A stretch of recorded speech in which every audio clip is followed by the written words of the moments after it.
Well, good morning. Welcome back to Built by Bo. Today, we've got a sunny day, low wind, so we're going to mask this thing out and get some paint on this thing. So my neighbor Derek, he gave me one of his Jet guns that he used. He's a retired painter, so we've got a real gun. I've used this gun many times before. A little bit of face protection.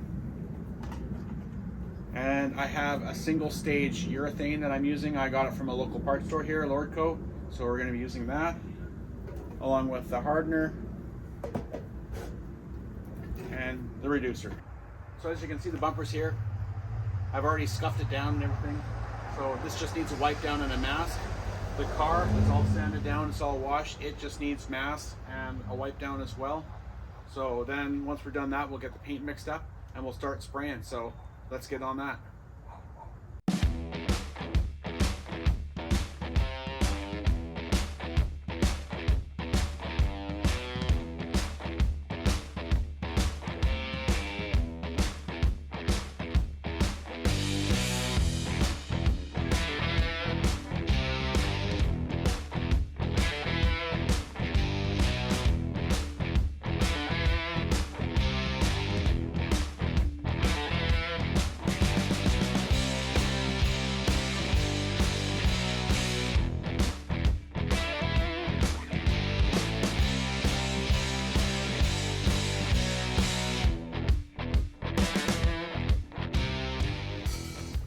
Alright, so as you can see, we've got the car all masked out now.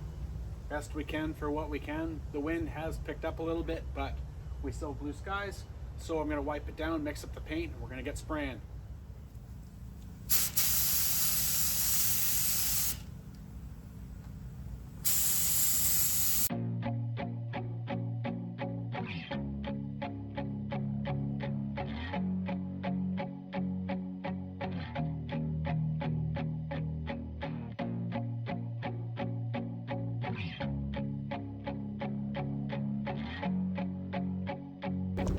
All right, so this is what we end up with. It's not perfect, but it looks better than it did. It's a few runs. I have trouble with this paint because there's a lot of pearl and flake in it, and if you get it on too heavy, it actually can droop.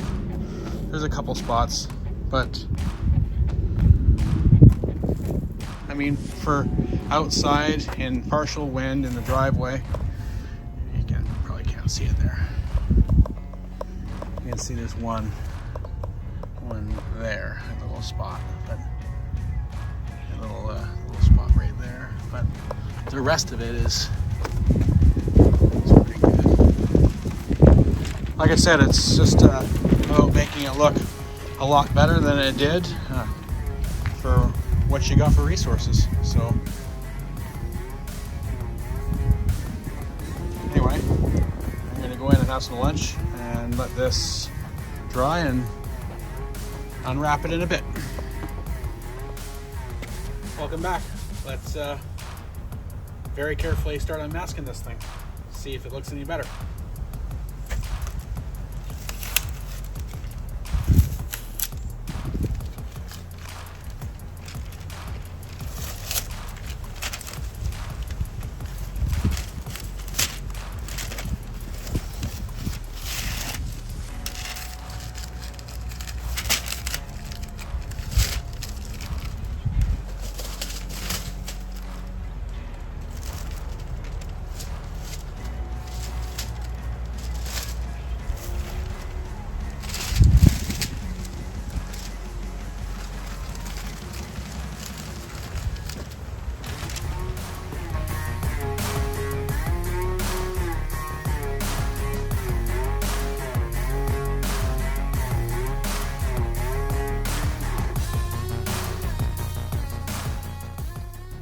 All right, so we're all unveiled, unmasked.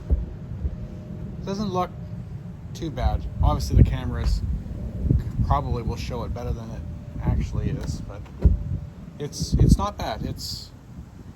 I didn't think I was going to get away with not having to wet sand some stuff. I'm just not that good of a painter due to lack of experience. Some orange peel in this corner, but you know, I mean, realistically, it looks a heck of a lot better than it did. And the bottom, it's definitely not the right color. And I didn't expect it to be the right color necessarily. The shade is close, but it has way more fleck. And going from the moldings down on a body line, it's very unnoticeable. And actually looks, the color is nice. It's way nicer than the factory color. But where I divided it on the back bumper, you can see quite a bit of sparkle difference, which is still fine. I guess the shade is close enough. But then when you see where I masked out to do the quarter, you can actually see here on the line of where it changes. Now I'm going to put a silver pinstripe on there that's going to break that up. And of course I divvied it at the door, so it's not going to be a blunt and obvious, but it's still going to be obvious. Still some orange peel I see in this panel here a little bit, but like I said, I plan to wet sand it. So all the moldings look pretty good. All in all, it's not too bad.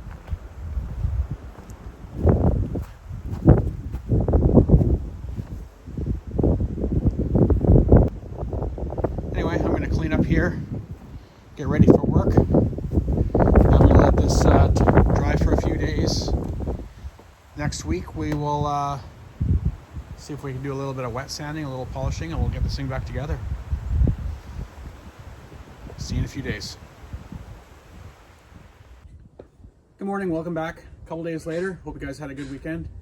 We're back with Smokey, and got the bumper in the garage. I've polished a few spots on the front bumper. Paint's a little bit thin, and as I was worried about before, the paint isn't 100% match. I kind of had a feeling about it because they're having a really hard time matching that color code, and there's a whole bunch of different variances. So the color shade is a little bit off. I mean, the whole car should be painted down the road anyway, but for right now, I'm more worried about it being all one color and just looking good and make sure all the rust is taken care of and stuff, so it has a good base. And so we're gonna get the new headlights in today, get the bumper back on so I can drive the car to work today. So as you can see, I've got the headlights here on the bench. I've got one of the old headlights, and I started with one of the new headlights here.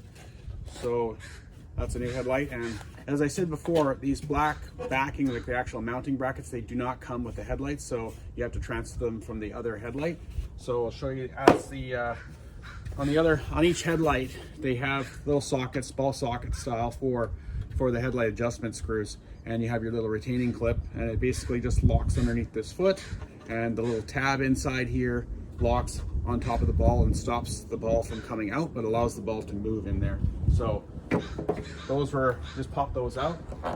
The other thing it does not come with, this headlight kit, does not come with the rubber black ring around the headlight. So if yours are not in good shape, or you want good looking new ones, you're gonna have to source them out.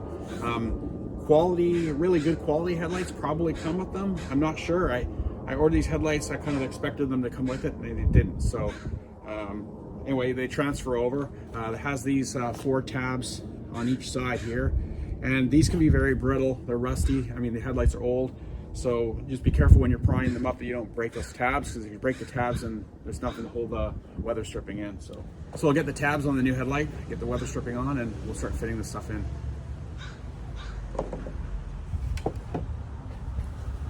So as I showed on the other headlight, the ball socket is tapped in here. Now, sometimes on these headlights, as I mentioned before, there's gunk inside the hole, or little bits of plastic or whatever, so you might have to dig around in there and clean that out, or else the ball won't go all the way in, and then this little tab in there won't clip all the way in. So let's see how. I've already had these headlights on before, so they clip in okay for now. So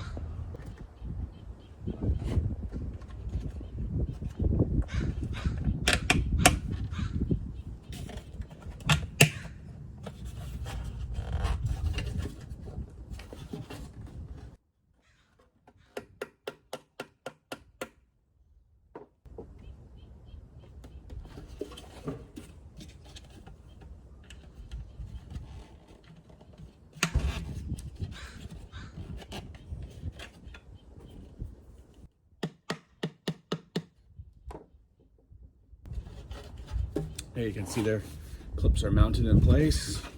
2 and 3.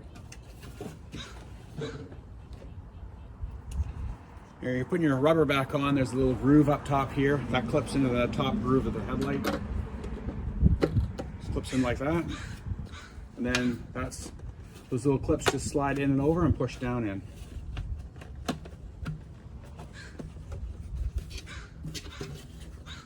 And you're left with that. So I'll get the other one done, and then we'll start fitting it in the bumper.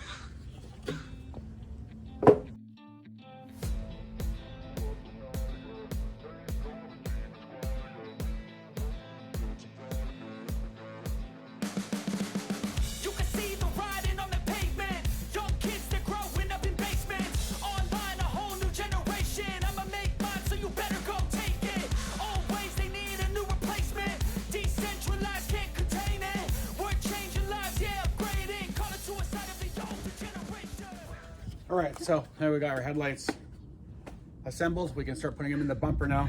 Now with these kits, they aren't an expensive headlight kit, so don't be surprised you have to shim the headlights. So I do have some little washers that I might put behind. So just basically take your first headlight and stick it in place,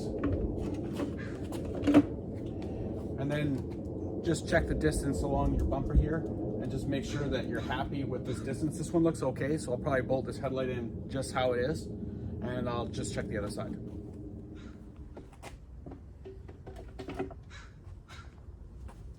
Now if I compare the two headlights, this distance along the bumper here and this one along here, I'm happy with this mounting, so I'm not going to touch the headlights. I'm going to check the adjustment later at nighttime when I can have it against a nice flat area against the garage door or something and make my adjustments there. And now we'll move on to the marker lights and get those installed. So I haven't bolted down the headlight yet. I'm keeping it loose because it's easier to get your marker lights in and get them fitted with the headlight loose, so tighten everything up after. Now the back of the marker lights have these little locating tabs, and I've had these locating tabs not fit into the holes in the bumper very well. Again, it's not a factory quality replacement. So, and what happens is if this doesn't go in the hole and you don't realize, you put the nut on the back and you go to tighten it up, then tighten it up and this guy's not in place, it cracks the lens, and all of a sudden you're getting moisture and it looks like crap. So basically fit it first. Sometimes I've had to shim them, like I said. This one here I've had in the car before. I've actually removed one of the tabs for fitment. So it's just the way it is with the aftermarket stuff. I mean, I'd rather have a tab missing and have the marker light straight with no moisture than have it cracked and crooked anyway. So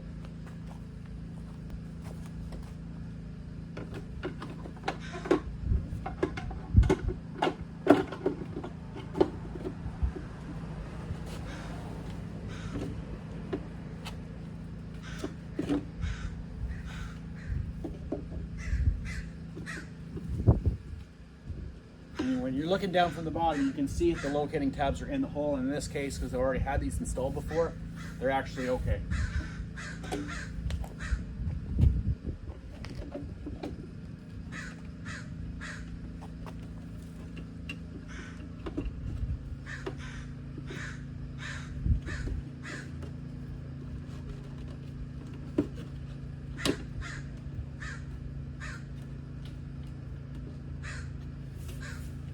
This is where you check and see if you need any shims. Sometimes the marker light's crooked one way or the other, so add shims to whatever nut you need to level it up. This one appears to be okay, so I'm not going to put any shims on this one.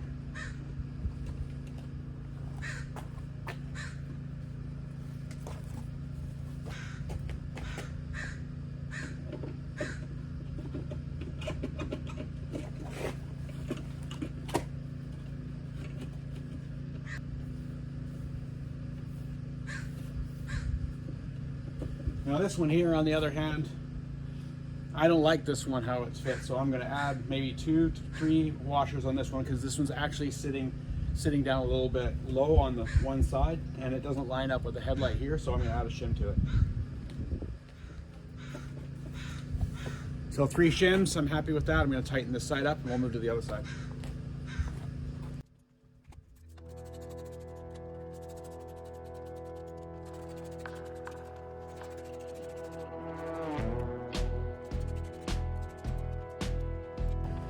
Make sure you don't tighten them up too tight. You will crack them if you tighten them up too tight, and they will leak. So just snug them up just so they're just tight enough to not loosen up.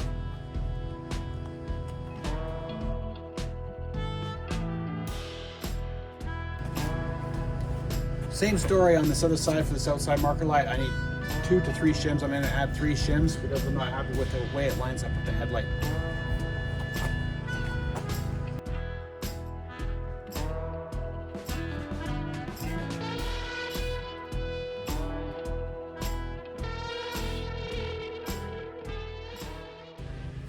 All right, headlights are in. I'll get set up. We'll meet you over at the car. We'll get the bumper on.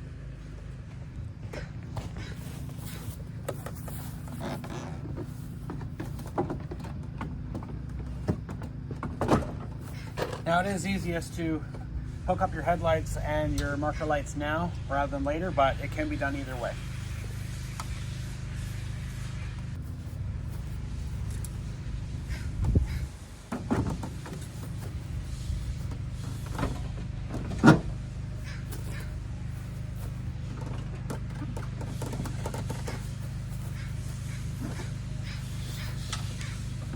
Now I like to put these 2 8mm bolts and hang the bumper on first. So I'll get those started. I'll pick up the weight and tighten it up so the top of my fender and the top of the front bumper line up.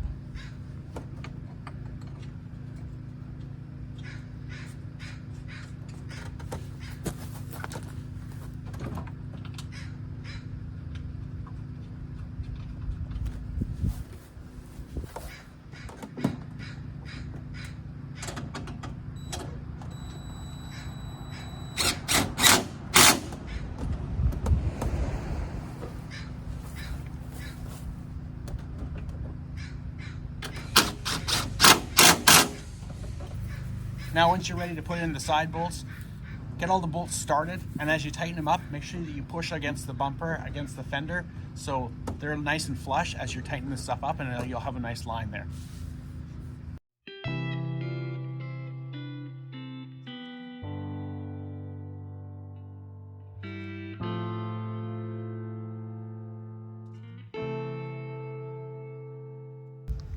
All right, so in the end, you should end up with something like this.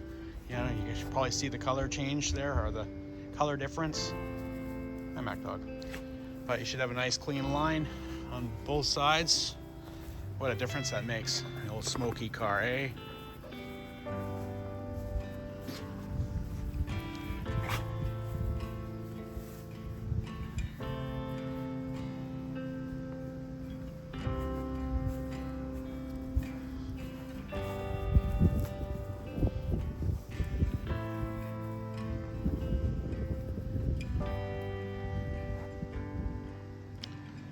All right, well, next step on this car is to get some wet sanding done and get some more polishing done. We're gonna get it tidied up a little bit more. But I wanna thank you guys for watching. Please like and subscribe if you like the videos, and I'll see you on the next one.